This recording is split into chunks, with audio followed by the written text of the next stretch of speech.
Hello বন্ধুরা, কেমন আছো? আশা করি ভালো আছো। আজকে দেখো কি রেসিপি নিয়ে চলে আসলাম। আজকে বানাবো চিকেন কষা, ঝাল করে মাখা মাখা করে।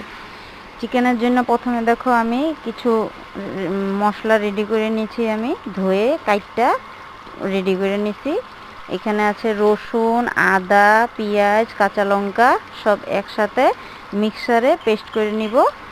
আর এখানে আরও কিছু মশলা দিয়েছি আমি, প্যাকেট মশলা। এখানে আছে জিরার গুঁড়ো, ধনিয়া গুঁড়ো আর মরিচের গুঁড়ো একসাথে পেস্ট করে নিছি।